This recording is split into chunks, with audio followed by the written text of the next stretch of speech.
Hello fight fans, and welcome to another edition of Hands for Hire with my main man Daz MOFFITT. How we doing, brother? Good man. Now Daz is normally, he's the one that's presenting and there's other people here as guests, but on this occasion I'm going to be the presenter here because Daz has got a lot that he needs to talk about. It's going to be an interesting one, this, yeah, believe for sure me. man, for sure. Well, one of the things I want to talk about, brother, is how long has it been since we've had a Hands for Hire? Fucking hell, it's been it's got to be a good 4 or 5 months, is it? Oh no, we did the bullet things, didn't we? Yeah. So a couple of months maybe, but... And then it kind of just died down because of everything that was happening. Yeah. And now that we're coming hopefully out of all this lockdown malarkey, we thought it's best to crack on with it and just catch up. Before we go on about MC Bullet and all that and QFC, let's talk a little bit about you, brother. Go on. Now, I'm aware that you're on the TUFF Promotions and it's a competition that's on there, and am I right in thinking there's £10,000 up for grabs? £10,000 up for my grabs. That's, Right. that's what it is. Tell me about that, brother. What's this TUFF thing? Yeah, well, it's a tournament that they're doing up in Newcastle. The venue's changed a few times, but it's up in Newcastle. 8 heavyweights. I think there'll be, I don't know no names at the minute, but they'll be announcing it in the next couple of days, weeks at latest. So there's 8 of us, all in one night, 3 fights in one night. You've got to win to win the 10 grand, but it's a big old prize, isn't it? That it's. And what is it? Is it K1 kickboxing? No, it's What is boxing, it? pure Right. boxing. This. Okay. And what's the rule set, brother? How many rounds? Have they said anything? So it's 3 2-minute rounds, and the final fight's 4 twos. Okay. And is it the referee that decides, or is it like proper No, judges? TUFF Promotions, man. It's Tyson Fury's involved in the show. I think Fury? he's got a big part of the beat. He's always at each show and he commentates and stuff like that on it. So it's a big thing. It's going to be on. There's Roy Jones JNR fighting Glenn McCrory on the top of the bill. So imagine even just getting the chance to fight or be in the same building as someone I grew up watching is like fucking, especially a legend like that. Oh, that's Roy Jones Jr. who fought Mike Tyson recently. Yeah. So that's the main event, and that's what it's been advertised, but the date's been changed obviously because of lockdown. I think it was supposed to be the 7th of May originally, so they've moved it to 26th of June. Right, okay. And that's and I'm in it, and I'm going to win it. Oh, awesome. And at this stage, do you know who else is involved? I've got a couple of ideas, Right. but they haven't said anything. They haven't announced it yet. They announced, like I said, they're going to announce it soon, so I'll find out exactly who's in it. But I know a couple of them that are going to be in it, and it's going to be good. It's going to be a good old night, let me tell you. It's going to be a good old night. There's 10 grand at stake here, brother. Yeah. Right. And what sort of preparation are you doing? How often are you training, and who are you training with? Well, I haven't trained. As you know, I haven't really took it seriously for a good 3 or 4 years. We could say doing what you're supposed to do for a fight. Even though I have fought a couple of fights in that space of time, I didn't put any effort into the preparation.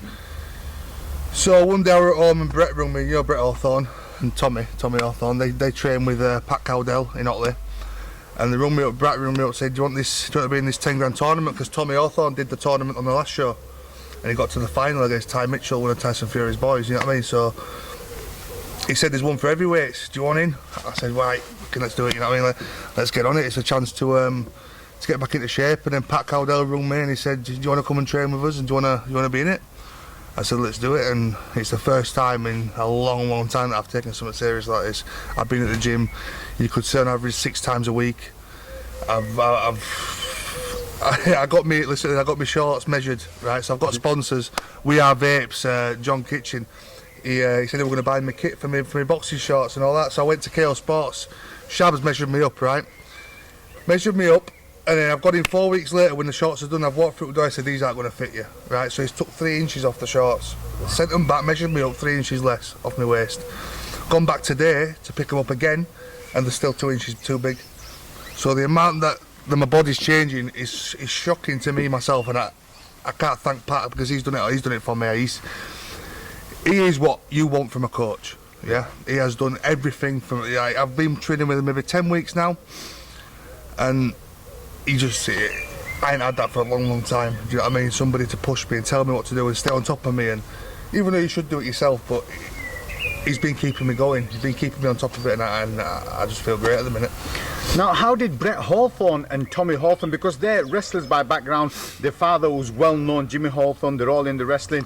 but Tommy's been involved in the boxing side, and Brett's kind of been involved a little bit in the boxing. So how's that come about? What it is, Pat Cowdell's dad, they're both called Pat Cowdell. His dad was is a boxing legend. He fought for the WBC world title, you know, stuff like that years ago. So that's where they go train. So obviously there's levels to it. Their dad Jimmy will have known Pat Cowdell's, you know what I mean? So they'll know it through that sort of thing, and they've been training with him for years. So they kind of in the same circle, yeah, all in the same circle. So you know what type of boxers they are. So I'm in the right place, aren't I? You are, brother. I'm in the right place. And where does Pat? Where's he based? Is he based local or? It's Club Energy in Otley. Right. Honestly, anybody, any of you are watching this that want to go do some boxing, that's where you want to be. I'm telling you, specifically boxing. That's where you want. And how's Roy Jones JNR got on this side? And is Glenn McCrory the guy who's doing the commentary now? Is that I've seen him? I think he was doing the commentary. I think he was doing it for that show as well. So just because all old ones are coming back out. So legends. The legends. I'm saying old ones. I'm gonna get fucked up for that. All the legends are coming back. So yeah. So it's fucking hell. It's gonna be amazing. I cannot fucking wait. And the thing is, you've got time to prepare, right? If I'm thinking it's in, did you say I've got 11 weeks now, and I feel like I could go do it now. I couldn't because I've still got a long way to go. Yeah. But I'm watching videos of my training from 6-7 weeks ago or 8 weeks ago, and I'm watching them now, and I'm like, wow. Even to myself, you know, when I watch it, I think, Jesus Christ, how did you let yourself get to that? But at least you're on the track, aren't you, brother? Oh, I'm not stopping now. Pat's got a lot. He seems to have a lot of hope for me and stuff like that at the minute. So he's on about turning me pro. So I'll be going pro boxing before Christmas. I'm going to win this tournament and then see how it goes. That's the idea. Yeah. The idea is to go there, and I'm 30 years old now, so I haven't got much time left to do that sort of thing. You might be 30, brother, but let's just bear in mind that you've always been involved in striking. And am I right in thinking, were you like 10 or something when you started doing? 6, 7, yeah. 6, 7 when you started doing the striking. Yeah. So you've always been around it, haven't you? And it's it's there, isn't it? It's there. It's just about now. Now I feel like I am ready to put it all in. You know what I mean? The experience that I've got, all the fights that I've had, all the time that I'm around rings and cages and inside cornering at shows, everything. It's all going to come together for me to be the relaxed end form of what I'm going to be. So, you know what I mean? Now, talking about cornering and being around shows, last week we had CSFC, Cage Steel Fighting Championship with Dominic Gibbs, the promoter. He put on a show, and am I right in thinking that you had people back on as journeymen? There's always biscuits here, so I can't help myself. Pat will be watching this, he'll be fucking, that's not on your fucking diet. Watch, I'll be getting shit for this. Anyway, carry on. So tell me about how does it feel getting back on the scene with journeymen? Oh, man. Oh, well excited to get to that show of a week, like this weekend. It's what we're doing it. I mean, how come we not... And I had KFC on for a few weeks, so I miss it, mate. I miss it, and it's also an income. Not just me. All the fighters that I get shows with, everyone's back in business, aren't we? We're all good now. Summer's coming. Lockdown's been lifted. What more do you want? We're back, aren't we? Let's get it all. It's all good. So who did you have fighting over the weekend? Jordan Wheater. Shout out Jordan Wheater, lad. He lasted nearly 3 minutes with not undefeated, but he was ranked number 1 or 2 in the UK. Who did he fight? In midget weight. It's some Asian name, mate. If I said it now, I'll get it wrong. But I'm not even going to attempt it. You know what I'm saying, don't you? Right. So yeah, Jordan lasted nearly 3 minutes. Got him on the floor and did well for himself. Well, I saw him put he didn't get a pay bonus, but he did well. Jordan put a status up saying, really proud of himself, lasted the longest I've ever lasted in a fight.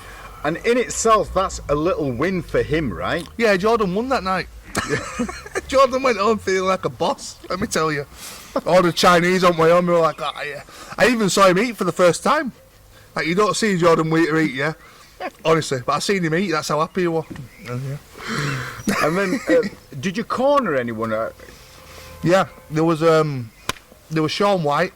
He was another guy that was fighting for me that night. First time I had him on.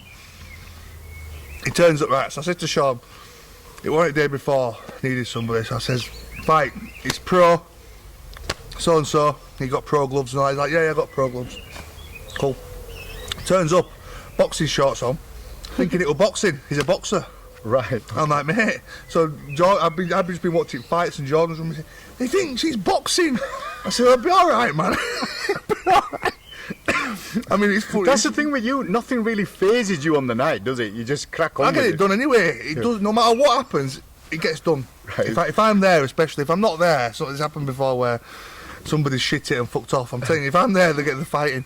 But he didn't argue or anything. It's not like he gave me. I said to him, I said pro gloves. He said, yeah, pro boxing gloves. No, pro MMA gloves.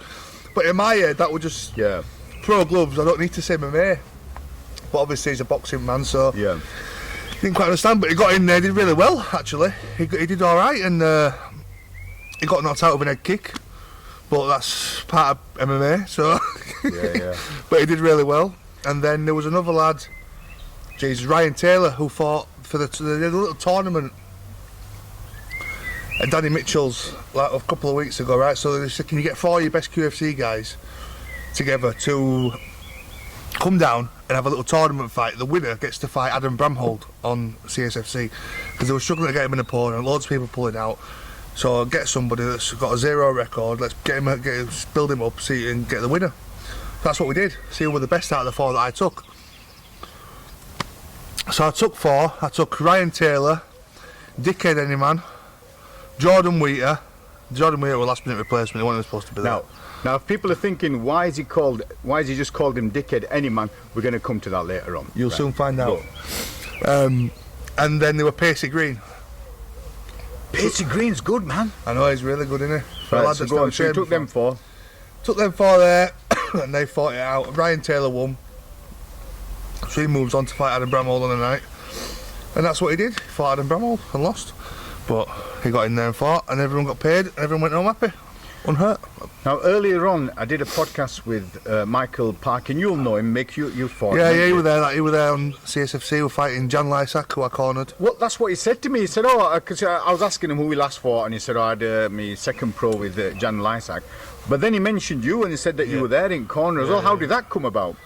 Well, Jan just turns up because he's not part of the journeymen crew, he is gets he? his own fight. But I fought Jan before as well, so. When I see him at shows and that, I always corner him because the lad just rocks up on his own. He's got some balls of steel. Walk out to the cage on his own, doesn't give a fuck. But if I'm at a show and I'm there, and I'm staying for it, then I always help him corner. So yeah, he's a good guy, isn't he? I got Michael Parker. I seen him and spoke to him. We fought K1 about 6 years, probably 5-6 years. Well, brother, I was talking to him about that fight because I said I was ringside with Daz, right? Oh, you were there? Yeah, you were there. Were you judging or something? No, I don't know. I just ended up there, and Gary Bell kind of said, come down, and I did a bit of promotional stuff, just putting stuff on social media for him. But one of the things, let me tell you a story he told me. Go on. So he says to me that he's fighting you, and come the 3rd round, you're absolutely caboodled here, right? You're absolutely just knackered, and you end up in a bit of a clinch, and you whisper to him something like, I'm fucked. I probably did. I fucking did. The thing is, your cardio wasn't that good, and if you don't mind me saying no, that, it was fucked, man. It was one of them. But I mean, you can't blame the man. He's undefeated.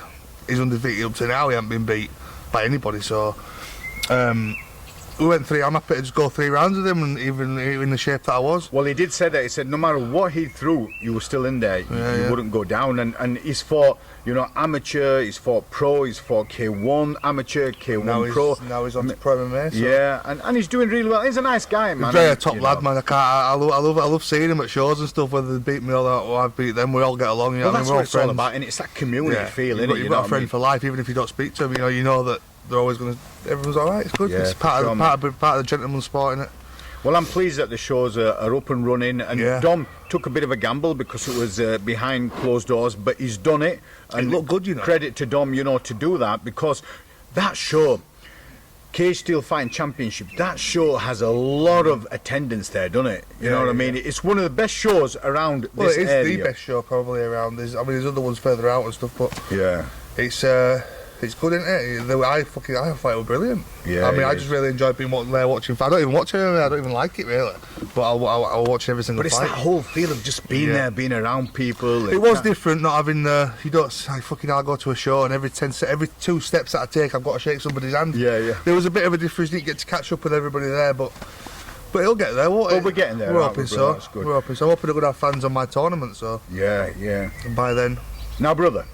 One of the things you mentioned is when you were talking about stuff that you took to this four-man thing for Adam Bramhall, you mentioned a name and you called him Dickhead. Dun, dun, dun. So now, let's just go into QFC for a bit. Now, a lot of our viewers might not be aware because they haven't, you know, we haven't put a podcast or anything up from Hands for Hire. But there has been a lot happen since. I think the last one we put up was after the lockdown, and MC Bullet, MC Shawsy, they had their little bit, you know, to get their... I could sit here for hours and tell you about behind the scenes dramas. But specifically, there's things I've noticed on social media that people are talking about, and it refers to one individual. So let's just rewind. What was happening on the day when the police came and raided, and then we'll take it from there. Nothing was happening. It was just all going off, wasn't it? It was just good. It was a belting atmosphere. Yeah.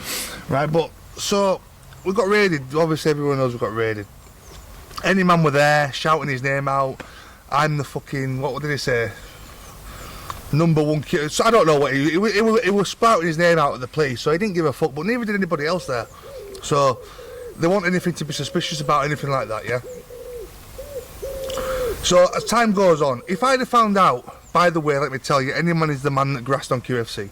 Right, there you have it, everybody that doesn't know already, because I've had the QFC page taken down because that bellend has been reporting every single fucking video that's on there. So not just, I'll explain why it hasn't pissed me off as much as it should, or as you'd think, but it's probably pissed a lot of other people off because it's entertainment. It's a laugh, isn't it? You see the videos, you see stuff that goes up on QFC. So there's other people pissed off more than me. There's like fans that are saying... Brother, let me just tell you this, right? Go on. So, I had Mick Parkin. He's from the northeast, right? He was talking about QFC. Yeah. I've had Harry Hardwick, top fighter, you know, fights on Bellator, just fought in Croatia this weekend, talking about QFC. People love that QFC stuff, do you know what I mean? Just different. Yeah, it was entertainment. What we've done, I've done it over the lockdown, and it's now actually, today is the first day lockdown's kind of over or coming to an end, so to me, QFC's done its job, yeah. I'll always remember it, everyone will. Not saying that I'm not going to keep it going, or I don't know what I'm going to do, I'm trying to get the page back up. If I get the page back up, I'll keep it going, but if not, that's served my purpose. It's done a million times more than what I ever thought that we're going to do when it started. It's also helped a lot of people to keep their mental health intact, hasn't it, brother? Loads of people, but that's the thing now. So even these people that aren't fighting, now I'll give them, if there's no QFC to fight on, I'll be giving them hope to go to a show with me. So I'll be booking them in for a show, right, you're fighting in 2 months, or you're fighting in 3 weeks. It's a purpose, isn't it, brother? It's a purpose, so they'll still keep fighting. So it hasn't really affected me at all in that way. I'm just, if anything, it's added to the drama, which it has been all along. So let me go back, let me rewind. So if this had have if I'd have found out who grassed on me a couple of weeks, a week after the raid, I'd have been fuming, yeah? I'd have been pissed off, I'd have wanted to kill someone. But I never found out. Found out a couple of weeks ago, there was a rumour going about, and I'm pretty good with words, right? So I managed to get it out of him, right? He fucked up, right? And he was the grass. He sent a message out saying, call me, call them now, to his bird. And that's how I found out.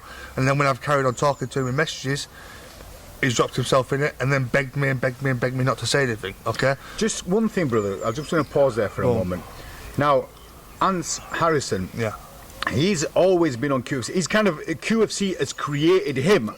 So what's the reason for him wanting to shut it down? Do you know what it is? The lad. I said to him at the start. Anybody that knows me, yeah.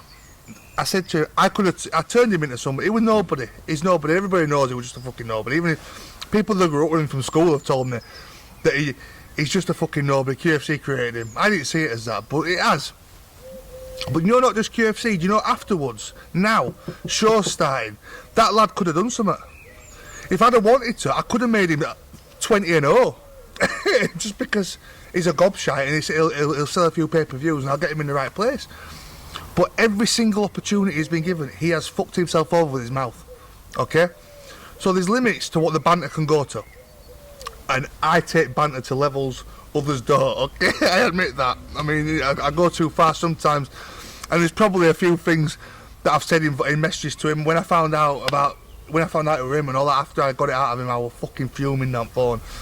You know, because the way he was saying it back to me, I'm gonna send you the stuff so you can put up, right? And I'm saying it on fucking TV. He was saying stuff like, I know where you live. I know you've got a grow in your house. I ain't got a grow in my house, yeah. I went down the cellar and I went down every room, so showing him, you know what I mean? Just to say, don't waste police time, mate, because you're talking to the wrong person. You make me laugh, boy. You make me laugh. You're a weapon, mate.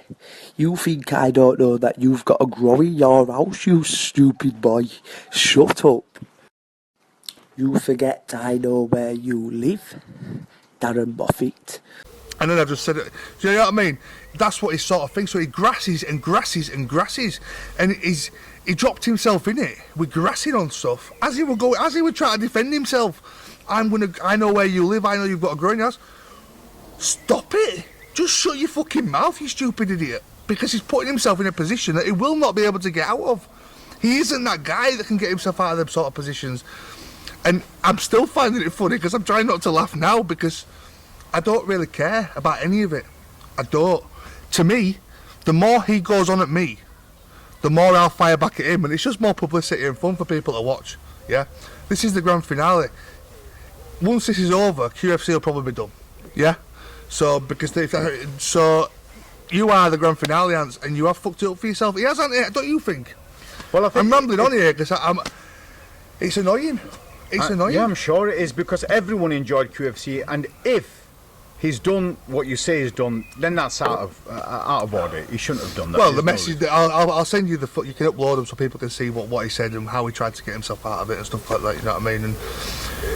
And I didn't say anything. I'm going back to these messages that I had. They weren't like I got them and I put them straight up because I thought he begged me that much. Because the message is so fucking beggy, it's laughable when you look back. Just if I were him, I even said to him, just stop. I'm not bothered. Just stop. So he was begging me. I spoke to him and he said, please don't expose me, blah, blah, blah. I said, you know what it is, I won't. I'm not bothered.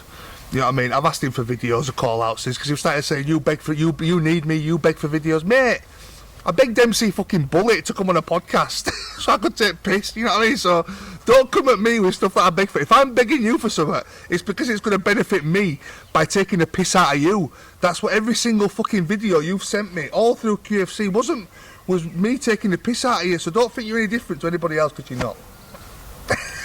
And where does the land lie with Ants now? Is it done? Are you communicating? Oh, I'm not communicating. Yeah. He's still threatening me now. I mean, didn't you see the Chet video? Chet put up yesterday. I haven't, no. Oh, God. So there's even suspicions that he's the one that stole Chet's chain because he was in the house on his own, in the room on his own when everybody else... was that in Bradford? Yeah, you know that big kick-off? Yeah. Everybody fucked off apart from any man. Everybody went to help apart from any man, so it's just do you know what it is?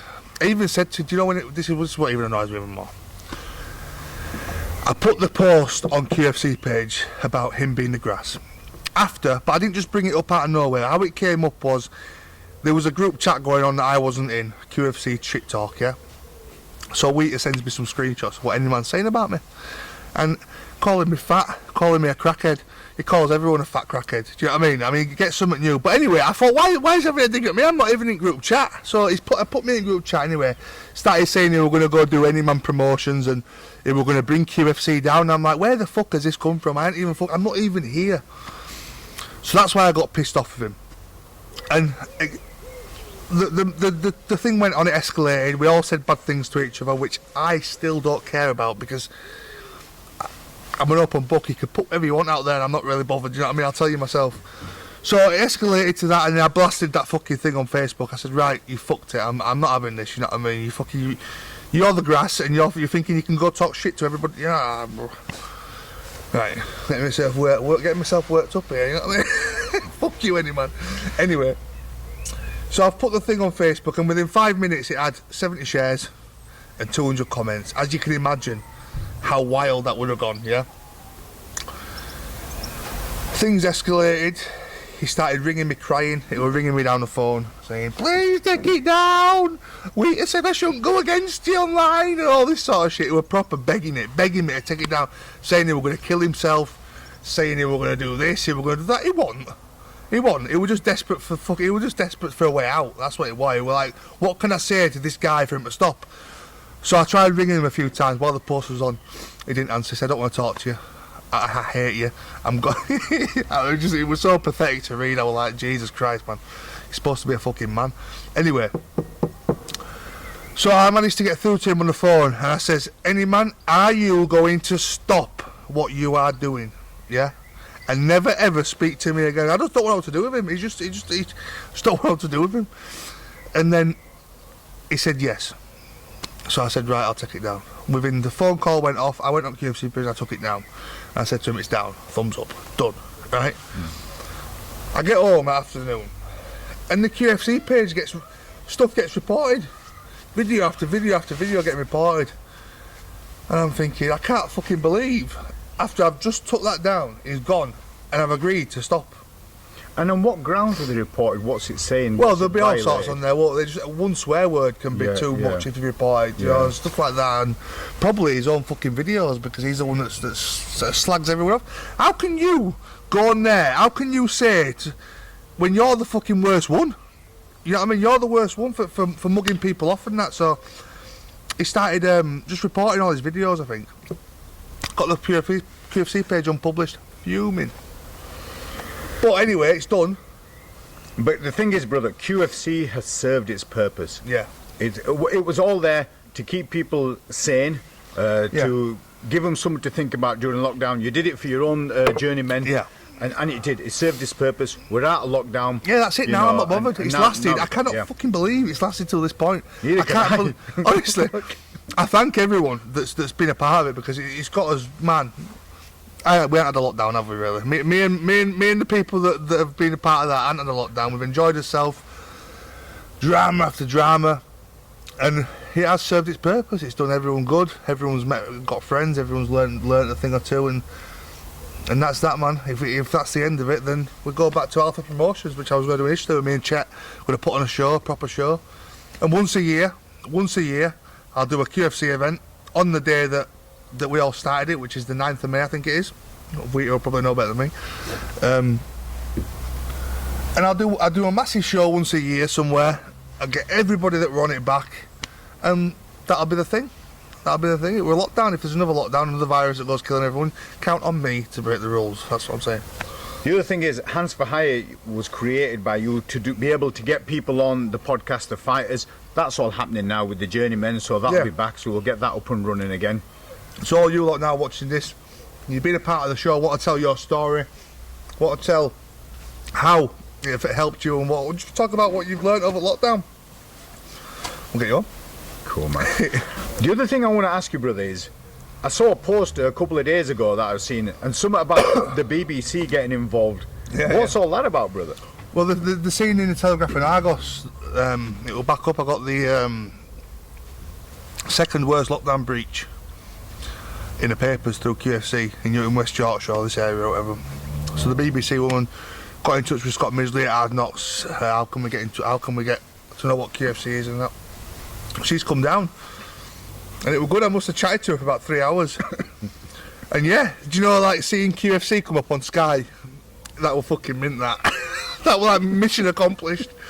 Mission accomplished from putting Wes and Carl in a field to being on BBC Radio. She wants to come. She's coming up next week. She's coming up next week to do a documentary. She wants to start doing a documentary on me, QFC, the background, the fighters, go into detail on it all. Then she wants to do another one on me and Chet Sandell. So it's going to be awesome, man. It's just brought on loads of stuff. It's just brought on loads of good stuff, and it's just been amazing. The thing is, even if QFC fades away, it has created so many new stuff on it, brother. Yeah, so man, that's what I mean. It's because that's the roots to it all. The root to it all is QFC. So it's done me a massive. It's done me justice, and it's done everything I could have asked for from it. Well, the next time we're going to have a podcast, brother, is not if, but when you win the £10,000 tournament. We'll sit down, we'll go through it, and also... Get it in your calendar, guys, because you're going to see something very special that night, I'm telling you. And also you're going to have other journeymen on as the shows come on for the Hands for Hire. Yeah, well, I want to get Pacey Green on here, talk about his experience. Of Pacey, you get on next and fucking... I'll start getting people on now we can all join together as a Obviously, we don't want to break that lockdown rules, do we, brother? Brother Daz, it's been emotional. Yeah. And we'll wrap it up. Nice one, brother. Thank you so Cheers. much.